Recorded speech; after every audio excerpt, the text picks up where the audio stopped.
All right. In this video, I want to talk about something that's illustrated in the scriptures with words, and I'm going to try to draw it out for you here. And that is that when Jesus gave himself to us at the cross, that his flesh did not see corruption. It was put into the tomb, but his soul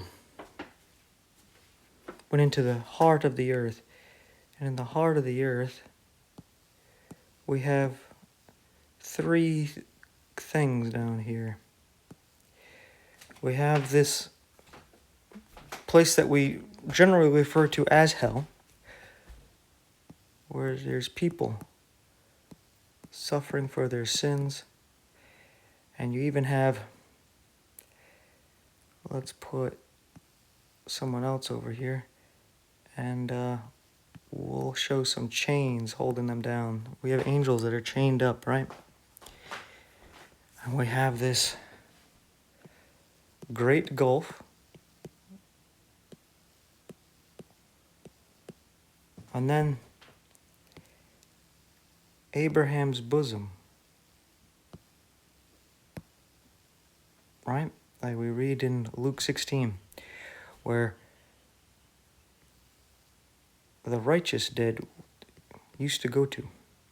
And this is when, because Eden, which is a spiritual place, as we read in Ezekiel 31, I believe, went into hell. That's where Eden went. That's why you say, hey, people are looking for it. Well, it's not on the earth anymore. And you notice that it's interesting that there's a flame of fire that guards the way to it. I wonder if it has something to do with this over here. Right? And maybe over here in Abraham's bosom here, we'll just put Abe's hug, because that's basically what it's referring to. Because the reason why it became Abraham's bosom is because everybody who went there, Abraham greeted them with a hug. That's the tradition, right? So we'll call it Abe's hug just to shorten up the space there. But hell might be something that is around Eden. And then there's a great gulf that also goes around in between hell and Eden here. And what we read about is Jesus' soul went down here, right? Because he took on our sin. We'll just put a big J here. And he went there. And it, like we read in Peter, I believe it's 1 Peter, he talks about how he preached the gospel to those chained up and those people there in hell. And I think it was for two main reasons why he did this. One is he's basically preaching to the angels that are damned that, hey, we won, right? You lost. He wasn't preaching to them to get them saved, but he was preaching to the people in hell because I think he was actually potentially giving the people in hell a chance to accept his salvation as he walked into the flames with them. Right? But you know, it's just like on earth. There's a lot of people, most, if not all, were like, you're here in hell with us. Just like, you know, people would have looked at Jesus here on earth. Like, you're a man just like us. Right? They were like, oh yeah, you're in hell with us because you're a sinner. You're not over there in paradise. You're here in hell. Right? And he tried to get them to follow him, to have faith. Because what I believe he did next was the miracle he did of walking on water. He walked above the abyss. I believe he did that same thing. And he jaywalked across this great gulf. And there might have been somebody. I'm not going to say anybody went with him. But I believe it was just to show that the people in hell aren't going to change. Right? That's another reason why he preached to them. Ultimately, I don't think anybody went with him, because once you die, there's like no change. Judgment is set, and I believe it was just to show that, hey, you can come. If you got faith, you can walk over here with me. And it just showed that they haven't changed. And I believe he walked across this gulf, shocking them all. And then he came over here to all the people in Abraham's bosom in Eden. And when he took all this, because this was captivity. Eden and the people here, they're captive to Satan, right? They weren't in heaven at that time. And like we read in Ephesians, he took captivity captive when he raised from the dead, and he brought them up.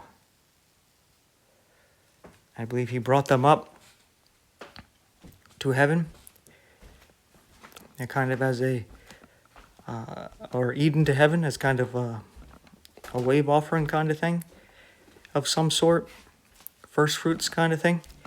And that's why there was a great earthquake, because there was a great shift going on in the spiritual realm that caused an earthquake.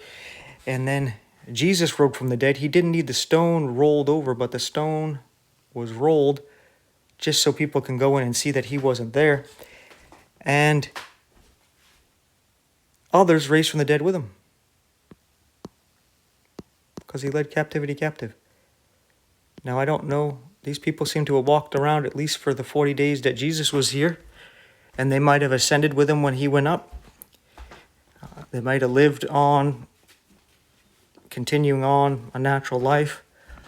I don't think so. There is no record of that happening. I think they ended up going up with him, but I can't say for sure on that one. Yeah, I just wanted to illustrate that, get you an idea here. So what I mean here about hell, the great gulf in Abe's bosom, I'm going to draw it from a bird's eye view. If you look in, let's say you're looking straight down at the North Pole, for example, but we're looking down, straight down at it, through the earth into hell. There might have used to been this circle there with the tree of life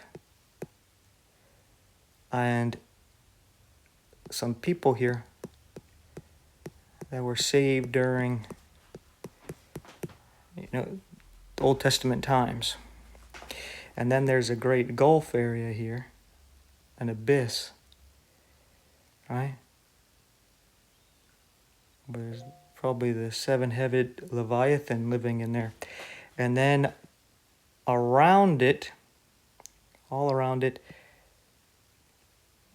you have the flames of hell. So when it says there's a flaming sword not allowing you in there, that might be what is referred to as that.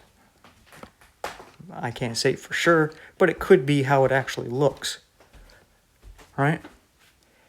Because we also read what ended up happening is that hell enlarged itself.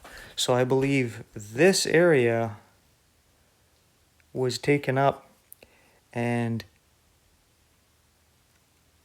maybe it was replaced with the bottomless pit here, right? The great gulf. But some of it may have been where the flames of hell came in a little bit closer to the center there, right? I'm not exactly sure what happened there. I'm just illustrating a possibility on that right there. But up here, this is what appears to have happened while Jesus was dead for 3 days and 3 nights. That's another thing, these people who believe that the soul and body are the same thing, even though in Matthew 10, Jesus clearly tells us the body and soul are two separate things, where he says, fear the one who can kill the body but not touch the soul, fear the one who can destroy both body and soul in hell, showing you that they're not the same thing, right? And when Jesus was dead, he wasn't unconscious sleeping, so we know when you're dead, your body, it's like it's asleep, but Jesus' soul was in the heart of the earth preaching while he was physically dead. So the soul, we know, goes on. And that's what he was doing for those 3 days he was dead. Right? And then he himself rose from the dead. So, in similar fashion, when you look at Luke 16, you have the rich guy over here, the rich man, and you have Lazarus here. This is where Lazarus would have been. And then when Jesus called him forth, his soul would have came up into the tomb he was in, and he would have came out. Kind of like a prophecy of what Jesus was about to do. Right? But you see, it takes a whole lot of faith. It doesn't seem to be that many people who have that faith. So, with all that being said, thank you for your time and attention. I'm going to let this splice off to my ending video.